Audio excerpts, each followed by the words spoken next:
தினமணி நேயர்களுக்கு வணக்கம். T20 உலகக்கோப்பை ஆரம்பிச்சதுலேருந்தே வந்து எல்லா மேட்ச் பற்றின ரிவ்யூஸ் வந்து நானும் தமிழும் தொடர்ந்து பேசிகிட்டே இருக்கோம். ஸோ இப்போ நம்ம என்ன பண்ண போகிறோம் அப்படின்னா, இந்தியாவும் நியூசிலாந்தும் ஃபைனல்ஸில் விளையாட போகிறாங்க. இதில் யார் ஜெயிக்க போகிறா, என்ன நடக்க போகுது அப்படின்னு எல்லாருக்குமே ஒவ்வொரு ஒப்பீனியன் இருக்கும் இல்லையா?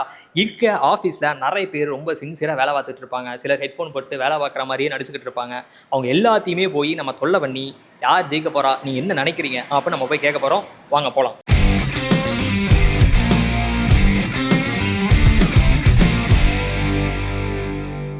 தம்பிக்கு வந்து நம்ம ஸ்பெஷல் இன்ட்ரோ கொடுத்தே ஆகணும். ஸோ நான் கேட்கறதுலே தெரிஞ்சிடும், ரெண்டு பேருக்குள்ள தான் போட்டியே. ஒன்று இந்தியா, இன்னொன்று நியூசிலாந்து. யார் ஜெயிப்பா? இவங்கன்னா இது மகளிர் அணி. மகளிர் அணி வின் பண்ணாங்க. சரி, இந்தியா ஆடவர் அணி வின் பண்ண போறாங்க. ஓ அப்படி. ஆமா. ஐயோ எஸ்கேப் ஆயிட்டானே. நியூசிலாந்து ஜெயிக்கவே ஜெயிக்காது. ஜெயிக்கும். புரியல எனக்கு. அதாவது ஜெயிப்பாங்க. இந்த மேட்ச்ல இந்தியா தான் ஜெயிப்பாங்க. இந்த மேட்ச்ல இந்தியா ஜெயிப்பாங்க. பெரிய டீம் தான். நியூசிலாந்தை விட இந்தியா பெரிய டீம். இந்தியா ஜெயிச்சா ஆபீஸ் லீவ் விடுவாங்க தெரியுமா? அச்சோ, நான் என்ன பண்ணுவேன் தெரியுமானே? அவரை பார்த்தானே என்னமா பண்ணுதே, வெக்கமா வருதே. ஃபைனல்ஸ் நடக்க போது இந்தியா நியூசிலாந்து. யார் ஜெயிப்பா?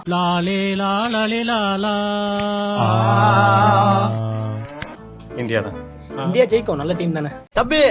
போங்க தம்பி, நல்ல டீம் தான். சரி, ஓகே டன். ஸோ இப்போ இங்கே வந்து விமன்ஸ் டே. வேலை சொல்லியே கொள்றாங்கய்யா. இன்னைக்கு ஒரு நாளைக்கு ரெஸ்ட் எடுத்தா தான் அந்த வீட்டுல உசுறு வாழ முடியும். அதனால மகளிர் வாக்கு ரொம்ப முக்கியம். ஒவ்வொருத்தர் நம்ம கேட்போம். நியூசிலாந்து தான் ஜெயிக்கும். கண்டிப்பா. சொல்ல முடியுமா? சொல்ல முடியும். இந்தியா தான் ஜெயிக்கும். இந்தியா ஜெயிச்சாச்சும் நம்ம ஸ்கூல்ல லீவ் வரும்னு சொல்லிருக்காங்களா? நாளைக்கு சண்டே, அதனால லீவா? லீவ் இல்லனாலும் பரவாயில்ல, எங்களுக்கு கப்பு முக்கியம். கப்பு முக்கியம் பிகில. இந்தியா தான் ஜெயிக்கும். இந்தியா ஜெயிக்கணும், அவ்வளவுதான். கப்பு வந்தா மட்டும் போதுன்றீங்க. Right, okay done. தெய்வமே சொல்லுங்க, கிரிக்கெட்லாம் பாப்பீங்களா? இப்ப நான் என்ன உங்கள்ட்ட சொல்றது?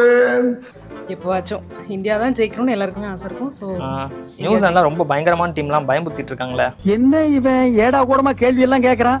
டஃபஸ்ட் டீம் தான். இதுக்கு முன்னாடி அவங்க தான் அகைன்ஸ்ட் இந்தியா நிறைய ஜெயிச்சிருக்காங்க. பட் இந்தியா ஜெயிக்கணும்னு தான் எல்லாருக்குமே இருக்கும். ஐயோ எஸ்கேப் ஆயிட்டானே. சொல்லுங்க சார், என்ன நினைக்கிறீங்கோ? இந்தியா ஜெயிக்கணும் நம்பிக்கை இருக்கு. நான் யாருன்னு எல்லாம் கேட்கறத விட வேற யாருண்டியாவது போய் அவர் யாருன்னு கேட்டு பாரு. ஸோ இவர் தான் வந்து எங்க ஆஃபீஸ் உடைய பீக்கி பிளைண்டர்ஸ். நாங்களும் பிளேயர் தான் சார். சொல்லுங்க பீக்கி பிளைண்டர், யார் ஜெயிப்பா? இந்தியா தோத்துச்சுன்னா நல்லா இருக்கும். புரியல எனக்கு. ஃபர்ஸ்ட் டைம் நியூசிலாந்து கப் அடிக்கிட்டோம். அது இல்லாமல் அகமதாபாத்னாவே தோத்துருவாங்க இந்தியா. ஜண்டா அந்த லக்கு நடக்கட்டும் அப்படின்னு நினைக்கிறேன். ஹோட்டல் ரூம் எல்லாம் மாற்றிருக்காங்களாம். வழக்கமாக இப்போ ஹோட்டலில் தங்காமல் வேற ரூமில் தங்கியிருக்காங்க. அதனால இந்த முறை ஸோ ராசி பலன் பார்த்துட்டு போறாங்க. அதனால அது ஒரு பயம் இருக்கும் இந்தியாவுக்கு. அந்த பயம் இருக்கணும்டா. Okay done. ஸோ நியூசிலாந்து வந்து இது வரைக்கும் கப் அடிக்காதனால அவங்க அடிச்சா ஜாலியாக இருக்கும் அப்படின்றீங்க. ஆமாம். இவர் வந்து பேசிக்கலி ஒரு ஆஸ்திரேலியன் ஃபேனு.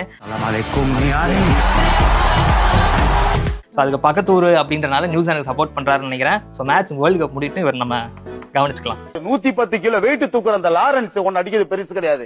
ஓவரால் பெர்ஃபார்மன்ஸ் பார்த்தா இந்தியாவோட நல்லா இருக்கு. சரி, பட் நியூசிலாந்தும் கொஞ்சம் லாஸ்ட் செமியில் வந்து சவுத் ஆப்பிரிக்காவுக்கு வந்து ஒரு பெரிய அதிர்ச்சி கொடுத்தாங்க. நான் உன் பூச்சாண்டிகள்லாம் நாட்டுங்கிறவன் இல்லை, அலற விடுறவன். ஒரு 12 ஓவர்லேயே மேட்சை முடிச்சுட்டு வர மாதிரி. அதனால் ரெண்டு பேருக்குமே வந்து ஃபைனல்னு வரும்போது நியூசிலாந்துக்கு பெருசாக இது வரைக்கும் லக் இருந்ததில்லை. பட் இந்த டைம் வந்து ஹோப் அவனுக்கு வந்து ஒரு பெரிய வாய்ப்பு அமைக்கணும். இதுவரை இல்லாமல் புதுசாக ஒரு டீம் வரணும். சுற்றி இருக்கிறவங்களாம் வளர்த்து விட்டு அவங்கள அந்த வளர்ச்சியை பார்க்கறது ஒரு ஆசை. இப்போ இவங்க வந்து ஸ்பின்னில் கொஞ்சம் நல்லா இருக்காங்க நியூசிலாந்து. இப்போ நம்மகிட்ட வந்து நல்லா ஸ்பீடு கொஞ்சம் இது பண்ணாங்க. ஸ்பின்னில் வந்து அவனுக்கு ரச்சின்லாம் வந்து ஓரளவுக்கு ஒரு ஃபார்மில் தான் இருக்கான். மேபி வந்து ஏதாவது சேஞ்சஸ் ஆகலாம். ஓகே, அவங்களோட மேஜிக் ஏதாவது நடந்துச்சுன்னா இந்தியாவுக்கு வந்து வழக்கம் போல் ஒரு அடி இருக்கு அப்படின்றீங்க. பார்க்கலாம். ரொம்ப கருத்தாக பேசுகிறாப்புல. இவர்கிட்ட ஒரு கருத்து அப்புறமா வாங்குவோம். அடுத்து போகலாம். நம்ம முன்னாடியே சொன்னோம் இல்லையா, ஹெட்செட் போட்டு ஒரு சில பேர்லாம் வேலை பார்க்குற மாதிரி நச்சுன்னு இருப்பாங்கன்னு. தர்மா ஓகே, நீங்கள் வேர்ல்ட் கப்பு ஃபைனல்ஸ் நடக்குதுன்னு தெரியும். யார் ஜெயிப்பாங்கன்னு நினைக்கிறீங்க? சிஎஸ்கே ஜெயிக்கலாம். இன்னும் வெற்றி பெற வாழ்த்துகள். வாங்க. ஸோ இந்த இதில் வந்து மிக முக்கியமானவர் வந்து இவர் தான். ஏன்னா இப்போ நீங்கள் இந்த பார்த்துட்டு இருக்கிற இந்த காணொலியை அழகாக எடிட் பண்ணி தொகுத்து நமக்கு வழங்குறது நம்ம அண்ணன் தேவா அவர்கள் தான். சொல்லுங்கள். நாங்கெல்லாம் சிங்கத்தோட உண்ணாக்க வெட்டுக்குன்னு பிடிங்க திங்கிறீங்கடா. இந்தியா தான் ப்ரோ. இந்தியா தான். அவங்க இந்த மெக்கான் கீ அப்புறம்லாம் வந்து ஸ்பின் போட்டு நீங்கள் போன வீடியோ எடிட் பண்ணீங்க, பார்த்துருப்பீங்கன்னு நினைக்கிறேன். அந்த மாதிரி ஏதாவது பண்ண என்ன பண்ணுவீங்க? இல்லை ப்ரோ, இந்தியாவில் நடக்குது.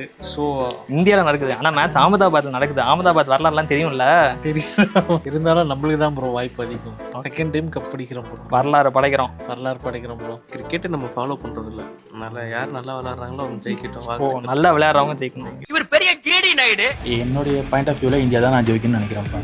ஆனால் வந்து இதுவரை நியூசிலாந்து வந்து எந்த ஒரு வேர்ல்டு கப், அதாவது ODI அண்டு இதெல்லாம் வாங்கினதே கிடையாது. அவங்களும் ஜெயிச்சா நான் சந்தோஷம் தான். இந்தியா தான் வின் பண்ணணும்னு நினைக்கிறேன். எதனால் அப்படின்னு நினைக்கிறீங்க?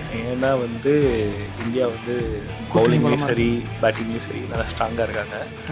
பட் இருந்தாலும் இது வரைக்கும் நமக்கு தடைன்னு வந்தது நியூசிலாந்து வந்து தான். இது வரைக்கும் வந்த வேர்ல்ட் கப்லலாம் தடையாக வந்திருக்காங்க, செமிஃபைனலில், ஃபைனல்லாம். பட் இந்த வாட்டி அந்த கர்ஸை உடைப்பாங்க அப்படின்னு நினைக்கிறேன். ஆப்வியஸாக இந்தியா தான் இந்த வாட்டி ஜெயிப்பாங்க. ஆப்வியஸாக இந்த வாட்டி ஃபீல்டிங்கும் சரி பேட்டிங்கும் சரி கொஞ்சம் பெர்ஃபார்மன்ஸ் பெட்டராக இருக்குது. ஸோ தலைவர் வந்து பெரிய கிரிக்கெட் பிளேயரு. டர்ஃப் விளாட்றப்போ ஃபுல் லென்த்லாம் போட்டிங்கன்னா ஹெலிகாப்டர் வச்சு டர்ஃப் விட்டு பாலை வெளில அனுப்பிச்சிடுவாரு. அதனால் இவர்கிட்ட கேட்டால் கரெக்டாக இருக்கும்னு நினைக்கிறேன். கரெக்டாக பதில் சொல்லுவார். சொல்லுங்கள் ப்ரோ. இந்தியா தான் ப்ரோ ஜெயிக்கும். ஸோ ஆனால் ஒரே ஒரு பிரச்சனை என்னன்னா, நியூசிலாண்டை பார்த்த கூட எனக்கு பயம் இல்லை. அகமதாபாத் கிரவுண்டை பார்த்தா மட்டும்தான் பயம். பலருக்கு அந்த தண்டா பயம் வருது. ஸோ விளையாடிடுவாங்க. சஞ்சு சாம்சன் மேலேயும் அபிஷேக் மேலேயும் பயங்கரமான ஒரு ஹோப் இருக்கு. இன்னைக்கு இன்னுமா நம்புறீங்க அபிஷேக் சர்மாவை? இல்லை, இன்னைக்கு அதான் தெரியல, எப்பயுமே விளையாட மாட்டாங்க. திடீர்னு ஒரு மேட்ச்ல மட்டும் விளையாடிடுவாங்க. அது வந்து இந்தியா டீமுக்கான ஒரு சாபம் மாதிரி. அந்த ஒரு மேட்ச்ல விளையாடிவாங்க. அது இந்த மேட்சா இருக்கும். போன வருஷம் கோலி மாதிரி இந்த வருஷம் அபிஷேக் வந்து இந்த ஒரு மேட்ச்ல விளையாடிடுவாருன்னு ஒரு பெரிய ஹோப் இருக்கு. சஞ்சு நல்ல ஓப்பனிங் கொடுத்துருவாரு நம்பிக்கை இருக்கு. நியூசிலாந்து வந்து செமிஃபைனல்ல கரெக்டா ஒரே ஒரு ஸ்பின்னர் போட்டு 9 ரன் கொடுத்து ஒரு ஓவர்ல 2 விக்கெட் எடுத்துல போய் வீட்டுக்கு போய் சாப்பிடுவோம் வேலை முடிஞ்சு நம்ம சுட்டு ரொம்ப டாக்டிக்கலா இருக்காங்களே, அதெல்லாம் பார்த்து பயமா இல்லையா? ஸோ அது டாக்டிக்கல்லாம் இல்லை, ஆப்போனன்ட்டோட வீக்னஸ் தான் நான் சொல்லுவேன். இந்தியா T20யோட டீமை பார்த்தாவே பயமா இருக்குன்னு சொல்றது வந்து அந்த ஹோல்சமான டீம் இருக்கிறதுனால தான். நீங்க பாருங்க, 9 பேரும் பேட்டிங் ஆடுவேன்றப்போ 13 சோக்கரா இருந்தா எப்படிப்பா அடிக்கிறது? அந்த மாதிரி எல்லாருமே ஆடுவோன்றப்போ நம்மளால பேட்டிங்கும் சொல்ல முடியாது, பவுலிங்கும் சொல்ல முடியாது. பயங்கரமா இருக்கு. கப்பு நம்மள் தான் பாக்குறோம். டன். ஸோ இவர் வந்து ரொம்ப சீரியஸா கிரிக்கெட் விளையாடுற டர்ஃப் விளையாடி இருக்கும். சொல்லுங்க தலைவா, இந்தியா நியூசிலாந்து ஃபைனல்ல யார் ஜெயிப்பா?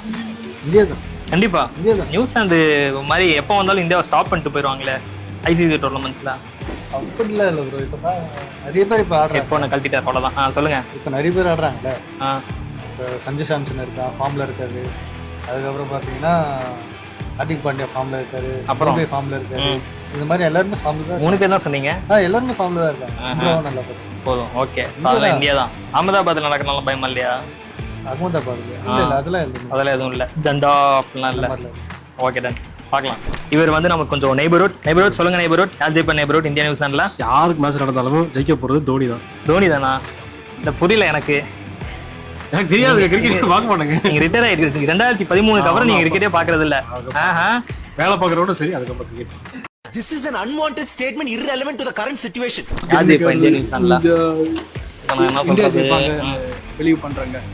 இதனால பிலீவ் தான், அவ்வளவுதான். வேற எதுவும் கிடையாது. பிலீவ் பண்றீங்க. ஆமா, நியூசிலாந்து கண்டிப்பா ஜெயிக்க வாய்ப்பே இல்ல. வாய்ப்பே இல்லைங்க. அவ்வளவுதான். பார்க்கலாம் உங்க பிலீவ் என்ன ஆகுது அப்படின்றத பார்ப்போம் நம்ம. சொல்லுங்க ப்ரோ, கருப்பு டிஷர்ட்லாம் போட்டிருக்கீங்க. நியூசிலாந்து ஜெயிப்பாங்கன்னு சொல்றீங்களா? அப்படிலாம் இல்லை, இந்தியா தான். அகமதாபாத்ல மேட்ச் நடக்குதுன்றாங்க, பயமா இல்லையா? அதுதான் பெரிய பயமா இருக்கு. இப்போ பார்த்தாலும் கிரவுண்டுங்கிறது ஒரு சென்டிமெண்ட்டாவே நமக்கு வந்து அமையுது. பார்ப்போம், மேபி நாளைக்கு தான். அதான் எல்லாமே எல்லா லக் ஃபேக்டரும் அந்த பக்கம் இருக்கு. நாளைக்கு இந்த ஒரு நாள் இந்தியாவுக்கு பக்கம் திரும்ப நான் நினைக்கிறேன். Okay right. சான்ஃபேர் எல்லாம் பார்த்து அவர் எதுவும் பார்த்தாலே. ஆமா, அவர் பிச்செல்லாம் போட்டோ எடுத்துட்டு இருந்தாரு. இது அது இல்ல பார்த்தேன். கண்டிப்பா வருதா? ஆமா, பட் பிரச்சனை இல்லை, பார்த்துக்கலாம். எதுவாக இருந்தாலும் நம்ம ஒரு டீமா ஒரு ஒரு ஃபேக்ட் வச்சுக்கோம். அந்த பிளேயிங் 11 ரொம்ப நல்லா இருக்கு. எல்லாருமே எஃபர்ட் போட்டு பண்றாங்க. அப்படிங்கும் போது அக்ஷர் பட்டேல் ஆகட்டும் எல்லாருமே நல்லா பண்றாங்க. ஸோ ஹோப்ஃபுல்லி நாளைக்கு எல்லாமே நம்ம பக்கம் சாதகமாக நடக்கும்னு நான் நம்புகிறேன். இந்த மேட்ச் நார்மலாக பார்த்தா இந்த ஜெயிச்சே ஆகணும். நம்பர் 1 ரேங்க் பவுலரும் நம்பர் 1 ரேங்க் பேட்டரும் 2 பேரும் ஃபெயில் ஆயிடுச்சு. ஆனாலும் இந்தியா ரொம்ப கம்ஃபர்டபுளாக ஃபைனல் ரீச் ஆயிடுச்சு. இந்த வேர்ல்ட் கப்பில் அந்த கடைசி ஒரு 3-4 மேட்ச்சில் கொண்டு வந்த சேஞ்சஸ் எல்லாம் எனக்கு பிடிச்சிருந்தது. ஓகே. அந்த கம்பீரோட பெரிய ஃபேன் எல்லாம் கிடையாதுன்னா. ரொம்ப ஹானஸ்ட் ராஜா பதில் சொல்லிருக்கீங்க. ரொம்ப நன்றி சார் உங்களுடைய கருத்து. யாரு சார் அது? அதுக்கு விராட் கோலி காமிங். அப்போ அவ்வளோ பெரிய ஃபேனா சார் நீங்க? கப் ஃபைனல் அவர் தானே அடிச்சு கொடுத்தாரு. அப்படி அந்த அளவுக்கு பேச மாட்டோம் தான். 76-59 போகணும். இதனால சார் உங்களை நான் ஹானஸ்ட் ராஜன்னு சொல்றேன். கடைசியாக தோனி போன தடவை மேட்ச் விட்டேன். தோனி தானா? நான் மேட்ச் பார்க்கறத ஸ்டாப் பண்ணிட்டேன் தோனி போகிறதுலேருந்து. இல்லை புரியல எனக்கு. என்ன 2 பேரும் அந்த டீம் போட்டுருக்கீங்களா? உண்மையாகவே அதான் உண்மை. நாங்களாம் ராகுல் டிராவிடோடைய ஃபேன்ஸ். ஆஹா, கேட்கறதுக்கு இனிமையா இருக்கே. நாங்களோட வால் அப்படின்னு சொல்லி எப்போ நம்ம ஒரு கமெண்ட் பண்ணுவோமோ அப்போத்துல தான். உங்களுக்கு யாரை பிடிக்கும் இந்த டீமில்? ஸ்டார்டிங்கில் டிராவிட் பிடிக்கும்.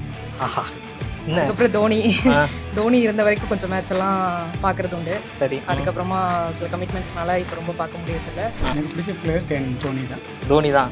இந்த ஆஃபீஸில் வந்து நிறைய தோனி ஃபேன்ஸ் இருக்காங்கன்னு நினைக்கிறேன். பார்ப்போம். தோனிக்கு அப்புறம் கிரிக்கெட் பார்க்க மாட்டேன்னு விட்டுட்டு போன அந்த கோஷ்டியா நீங்கள்? எஸ், இந்தியா வேர்ல்ட் கப் ஜெயிச்சிச்சுல 2011. அப்போ பார்த்தது லாஸ்ட் மேட்ச். அப்போ பார்த்தது அதுக்கப்புறம் பார்க்கவே. அதுக்கப்புறம் ரிட்டையர் ஆகிட்டீங்க. ஆமாம். What is that strength that brings women together and helps them move forward? Self-help groups. Central Bank of India, under DAY NRLM, provides financial support to self-help groups and through Sent Nari Shakti to their members. Central to you since 1911.